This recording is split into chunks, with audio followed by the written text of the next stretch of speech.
ओम शांति। 4 सितंबर 2023 बाबा के महावाक्य। मीठे बच्चे, ज्ञान सागर बाप से वर्षा लेना है तो 20 नाखूनों का जोर देकर भी पढ़ाई जरूर पढ़ो। पढ़ाई से ही राजाई व जीवन मुक्ति पद प्राप्त होगा। प्रश्न: ज्ञान मार्ग में सदा कायम कौन रह सकता है? ऊंच पद की प्राप्ति का आधार क्या है? उत्तर: जिनका पढ़ाई के सिवाय दूसरा किसी भी बात में शौक नहीं है, ज्ञान की परिपक्व अवस्था है, वही इस ज्ञान मार्ग में कायम रह सकते हैं। बाकी ध्यान दीदार की आश रखना, खेल पाल करना, इससे कोई फायदा नहीं और ही माया प्रवेश कर लेती है। फिर बाप का हाथ व पढ़ाई छोड़ देते हैं। ऊंच पद के लिए पढ़ाई पर फुल अटेंशन चाहिए। गीत: तुम ही हो माता। ओम शांति। ओम शांति का अर्थ तो बच्चों को समझाया गया है। जो भी रिलीजियस माइंडेड अथवा धर्मात्मा पुरुष होते हैं, मंदिर टिकाने में जाते हैं तो उनके मुख से ओम शांति अक्षर निकलता है, परंतु वह अर्थ नहीं समझते। हम भी कहते हैं ओम शांति, अहम आत्मा। आत्मा अक्षर जरूर आता है। सुप्रीम सोल अथवा आत्मा कहती है ओम शांति। मैं जो आत्मा हूँ, मेरा स्वधर्म है शांत। आत्मा अपना ऑक्यूपेशन बतलाती है। बाप भी कहते हैं ओम शांति। हम भी आत्मा हैं, परंतु मुझे परम आत्मा कहते हैं क्योंकि मैं सदैव परम धाम में रहता हूँ। मैं जन्म मरण में नहीं आता हूँ। बाप सम्मुख आकर कहते हैं तुम पुनर्जन्म में आते हो, तुम देहधारी हो। सूक्ष्म वतन वाले भी सूक्ष्म देहधारी हैं। मैं इनसे भी परे हूँ। मुझे कोई स्थूल शरीर नहीं है। सूक्ष्म शरीरधारी को कहते हैं यह ब्रह्मा है, यह विष्णु है, यह शंकर है। नाम तो शरीर का हुआ ना, आत्मा का तो नहीं है। आत्मा शरीर धारण करती है, तब शरीर पर नाम पड़ता है। कोई मरते हैं तो कहेंगे फलाने का शरीर छूट गया। नाम तो शरीर पर रह जाता है, फिर दूसरा शरीर लेते हैं। परमपिता परमात्मा के लिए तो ऐसे नहीं कहेंगे कि वह एक शरीर छोड़ दूसरा लेते हैं। सबका शरीर पर नाम पड़ता है। तुम बच्चे मेरे बनते हो तो तुमको भी दूसरा नाम देता हूँ। जैसे गुरु लोग नाम देते हैं ना। आजकल कन्या शादी करती है तो उनका भी नाम बदलता है, पुरुष का नहीं बदलता, क्योंकि पुरुष को तो धंधा करना है अपने नाम से। माताओं का तो धंधा है नहीं, इसलिए उनका नाम बदल सकता है। पुरुषों का इंश्योरेंस धंधे आदि में नाम है।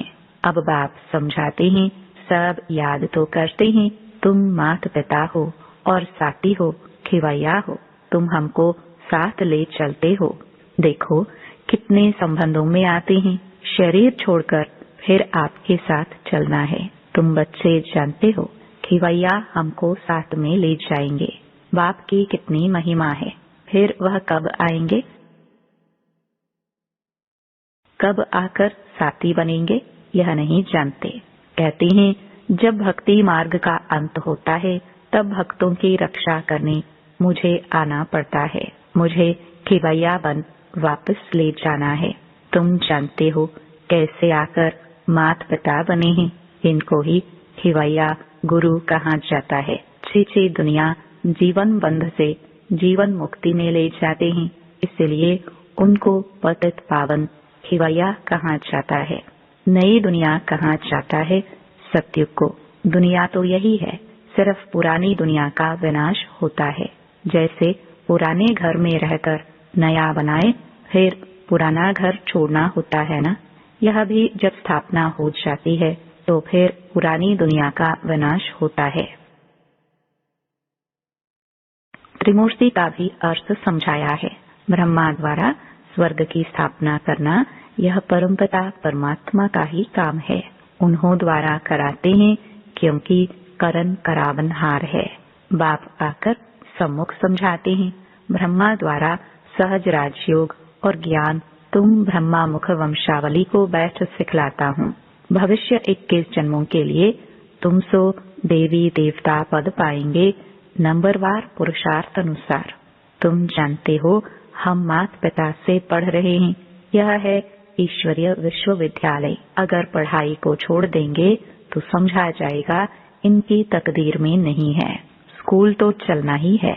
बाबा आकर इस ब्रह्मा तन द्वारा पढ़ाते हैं। तो बच्चे भल कहाँ भी हो, किसी भी सेंटर पर हो, जानते हो ज्ञान सागर पारलौकिक परमपिता परमात्मा से हमको जीवन मुक्ति का अथवा राजाई का वर्षा पाना है। अगर हम पढ़ाई छोड़ देंगे तो वर्षा पा नहीं सकेंगे। बाप तो आए हैं साथ ले जाने। नई दुनिया स्थापन हो जाएगी, फिर सबको खिवैया ले जाएंगे।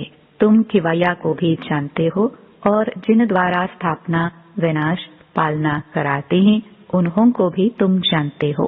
फिर इस पढ़ाई से जो लक्ष्मी नारायण बन राज्य करते हैं उनको भी तुम जानते हो। समझते हो हम बरोबर इस पढ़ाई से राजाई पद प्राप्त कर रहे हैं। जितना जो पढ़ेंगे, पढ़ाई नहीं पढ़ेंगे तो पद भ्रष्ट हो पड़ेगा। यह है राजयोग की पढ़ाई। बहुत बच्चे पढ़ाई पढ़ते पढ़ते थक जाते हैं। नहीं पढ़ना माना थक जाना। कहते हैं बस आगे हम नहीं पढ़ सकते हैं। इस पढ़ाई में खर्चे की बात तो नहीं है। उस पढ़ाई में गरीब बेचारे पढ़ाई का पैसा नहीं दे सकते हैं तो पढ़ना छोड़ देते हैं। परंतु जिनको पढ़ाई का अच्छा शौक होता है तो गवर्नमेंट को अप्लाई करते हैं कि हम पढ़ना चाहते हैं परंतु पैसा नहीं है। फिर उनको गवर्नमेंट पैसा देती है। कैसे भी करके रिक्वेस्ट करते हैं कि मैं पढ़ना चाहता हूँ, मेरे बाप के पास पैसे नहीं है, हमें मदद करो। गवर्नमेंट पास पैसा न होने कारण रिफ्यूज कर देती है। समझते हैं हमको पढ़ना तो जरूर है, फिर क्या करेंगे? बड़े साहूकार व दानी पुरुष के पास जाएंगे। हमारे माता पिता गरीब है, हम पढ़कर सर्विस करना चाहते हैं, आप हमें मदद कर सकेंगे? रिलीजियस माइंडेड जो होंगे वह मदद दे देंगे। कन्याएं ऐसे रिक्वेस्ट नहीं कर सकती, पुरुष कर सकते हैं। पढ़ाई से इनकम बहुत होती है। यहाँ यह पढ़ाई भी है और यह सौदा भी है। बाप सौदागर रत्नागर है और फिर ज्ञान सागर है। माता पिता बेहद का ज्ञान सागर कहते हैं। मैं कल्प पहले मुहाफिक तुमको राजयोग सिखाकर राजाओं का राजा बनाता हूँ। सब पॉइंट्स धारण करनी है। बालिक बुद्धि अच्छी रीति धारण कर सकते हैं। बुद्धि पर ही सारा मदार है। कोई की सतो प्रधान, कोई की सतो, कोई की रजो तमो बुद्धि है। उस स्कूल में भी स्टूडेंट्स जानते हैं इनकी बुद्धि कैसी है। सतो प्रधान बुद्धि वाले पास विद ऑनर होते हैं। उन्हें ही मॉनिटर आदि बनाते हैं। स्कॉलरशिप भी मिल जाती है। यह फिर बेहद का स्कूल है। इनमें भी सतो रजो तमो बुद्धि है। यहाँ मर्तबा एक ही है। यह है ही राजयोग। ईश्वरीय पढ़ाई एक ही है। बाप कहते हैं मैं तुम सब बच्चों को राजयोग सिखाता हूँ, तो जितना पुरुषार्थ करेंगे उतना ऊंच पद पाएंगे। ऊंच पद को तो समझ गए हो, नंबरवार पद पाएंगे। बाप का तो लव सब पर है। सबको माया की जंजीरों से छुड़ाने आए हैं। और कोई ऐसे कह नहीं सकेंगे कि कल्प कल्प हम तुमको राजयोग सिखलाते हैं। यह बाप ही कहते हैं कल्प कल्प कल्प के संगम युगे युगे आता हूँ। मनुष्यों ने फिर युगे युगे लिख कितनी भूल कर दी है। बाप कहते हैं मैं पतित पावन हूँ।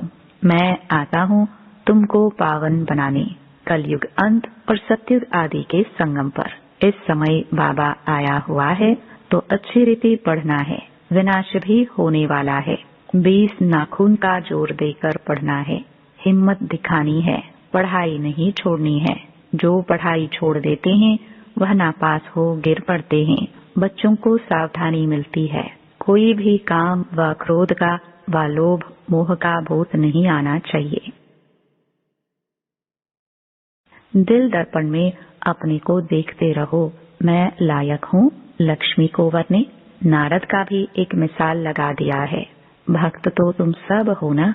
भक्ति मार्ग में मेल्स में नारद उत्तम गाया हुआ है और फीमेल्स में मीरा, वह है भक्ति मार्ग। ज्ञान मार्ग में फिर देखते हो मम्मा बाबा का नाम बाला है, फिर उनकी विजय माला भी बनी हुई है। सिमरण उनको किया जाता है जो सुख देते हैं, उसका यादगार बनाते हैं।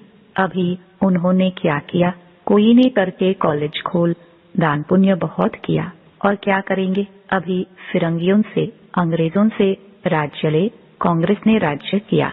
बाप कहते हैं यह तो रुण्य के पानी, मृग तृष्णा मिसाल राज्य है। भल कितने भी सुख हैं, परंतु यह है सब रुण्य के पानी मिसल। बाहर का भपका बहुत है, यह साइंस भी 100 वर्ष चलती है। यह दादा जब बॉम्बे में सर्विस पर था तो यह बिजली टेलीफोन आदि कुछ नहीं था। अभी साइंस ने इतना कमाल किया है, अभी बाकी थोड़े वर्ष हैं। साइंस का घमंड 100 वर्ष से शुरू हुआ है, सत्यु के 100 वर्ष में तो पता नहीं क्या कर देंगे। वहाँ इन सब चीजों में बल रहता है जो तुम यहाँ से ले जाते हो। अखंड अटल सुख शांतिमय राज्य करने के लिए तुम बल ले जाते हो, तो पढ़ाई पर इतना अटेंशन देना चाहिए, इतना पुरुषार्थ करना चाहिए। तुम जानते हो इस मात पिता से सुख घनेरे मिलते हैं, फिर अगर चलते चलते छोड़ देते हैं तो गोया सुनते ही नहीं। ना सुना, जाकर अपने धंधे धोरी में लगा तो खलास। जो पाया सो पाया। हाथ छोड़ने बाद फिर माया एकदम हप कर लेती है। गज को माया ग्राह ने हप कर लिया, यह तो होना ही है। तुम देखते भी हो कैसे अच्छे अच्छे बड़े बड़े निमंत्रण देने वाले, सेंटर खोलने वाले भी पढ़ाई को छोड़ देते हैं। कहेंगे ड्रामानुसार इनकी तकदीर में इतना ही था, फिर उनका क्या हाल होगा। माया एकदम खा लेती है। कितने खत्म हुए बहुत ध्यान में जाने वाले, खेल पाल करने वाले, आज है नहीं। यह ध्यान दीदार की आशाएं कभी नहीं रखनी चाहिए। आश रखते हैं तो आशा में विघ्न पड़ जाते हैं। माया के भूत भी प्रवेश कर लेते हैं। ध्यान का कितना पाठ बजाते थे। जो 5-7 रोज ध्यान में बचपन के पाठ में रहते थे, महारानी बन जाते थे। आज वह है नहीं, इससे कोई फायदा नहीं। ज्ञान की परिपक्व अवस्था वाले ही कायम रह सकते हैं। कभी भी ध्यान में जाने की आशा नहीं रखनी चाहिए। बाबा जो पढ़ाते हैं वह धारण करना है। जितना पढ़ेंगे उतना ऊंच पद पाएंगे। तुम बच्चों को भी याद रखना है, हमको परमपिता परमात्मा पढ़ाते हैं। हम पढ़कर 21 जन्म के लिए ऊंच पद पाते हैं, फिर हम ही पूज्य से पुजारी बनते हैं। जो ब्राह्मण कुल के बनते हैं वही ऐसे कह सकते हैं, दूसरा कोई कह ना सके। भारत का ही खेल बना हुआ है। तुम कहेंगे हम पूज्य सुदेवी देवता बनते हैं। पूज्य ही फिर गिरकर पूरे 84 जन्म लेते हैं। बच्चों को यह सब मालूम है। शिव बाबा का ऑक्यूपेशन भी तुम जानते हो। सेकंड में निश्चय से तुम वर्षा ले सकते हो। कहते हैं हम ईश्वर के बने हैं, फिर ईश्वर को फारकती देना वंडर है ना। स्कूल में पढ़ते हैं, अच्छे नंबर में पास हुआ तो उनको सपूत समझा जाएगा। स्टूडेंट अपने को भी सपूत समझेगा। बाप और टीचर भी कहेंगे यह सपूत है। यह तो बाप टीचर गुरु एक ही है। बाप भी है फिर टीचर बन हमको पढ़ाते हैं, फिर साथ भी ले जाएंगे। बाप कहते हैं हम साथ इकट्ठे चलेंगे। तुम्हारी ज्योति बुझ गई थी, अब जग रही है। हमारी ज्योति सदैव जगी हुई है सारी आत्मा की ही बात। तुम जानते हो हम आत्मा अशरीरी आई, फिर अशरीरी हो जाना है। हमारा खेल पूरा होकर फिर पाठ रिपीट होना है। यह तुम बच्चों को बुद्धि में समझ है। तुम मात पिता, तुम्हारी पढ़ाई की कृपा से हमको कितने सुख घनेरे मिलते हैं। ऐसे माता पिता को कभी भूलना छोड़ना नहीं चाहिए। बाप कहते हैं, ऐसे माता पिता बाप दादा को जो तुमको इतना वर्षा देते हैं, चिट्ठी लिखते रहेंगे तो बाबा समझेंगे याद करते हैं। बाप की तो रोज याद प्यार जाती ही है मुरली में। बच्चों की चिट्ठी देरी से आएगी तो समझेंगे पूरा याद नहीं करते हैं। बाप को तो लिखने की दरकार नहीं है, बाप की तो रोज मुरली जाती है। याद प्यार बाबा देते ही हैं, वह तो जागती ज्योत है। बच्चों को समझाते हैं, पत्र जरूर लिखते रहो। अनन्य बच्चों का फिक्र नहीं रहती है। हिलने वालों को सावधानी दी जाती है, भूल नहीं जाना, पढ़ते रहना। समाचार तो बाबा के पास सब आते हैं न।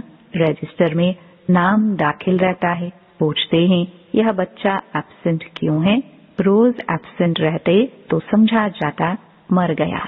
बाबा पूछते हैं फलाने बच्चे का कोई समाचार नहीं आया है, तो लिखते हैं फलाना अभी आता ही नहीं है, संशय बुद्धि हो गया है। अच्छा, आगे चलकर शायद निश्चय बुद्धि हो जाए। अच्छा, मीठे मीठे सिखिलदे बच्चों प्रति माता पिता बाप दादा का याद प्यार और गुड मॉर्निंग। रूहानी बाप के रूहानी बच्चों को नमस्ते। धारणा के लिए मुख्य सार। पहला, विजय माला में आने की हिम्मत दिखानी है।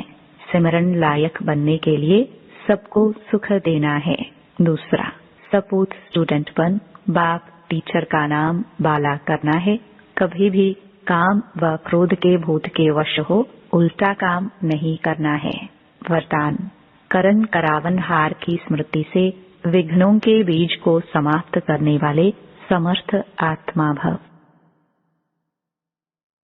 सर्व प्रकार के विघ्नों का बीज दो शब्द में है, एक अभिमान और दो अपमान। सेवा के क्षेत्र में या तो अभिमान आता कि मैंने यह किया, मैं ही कर सकता, या तो मेरे को आगे क्यों नहीं रखा गया, मेरे को यह क्यों कहा गया, यह मेरा अपमान किया गया। यही भावना भिन्न भिन्न विघ्नों के रूप में आती है। जब खुदाई खिदमतगार है, करण करावनहार बाप है, तो अभिमान कहाँ से आया, अपमान कहाँ से हुआ। इसलिए कंबाइंड रूप की स्मृति द्वारा समर्थ आत्मा बनो तो विघ्नों का बीज सदा के लिए समाप्त हो जाएगा। स्लोगन, ज्ञान स्वरूप बनना है तो बाप और पढ़ाई से समान प्यार हो। ओम शांति।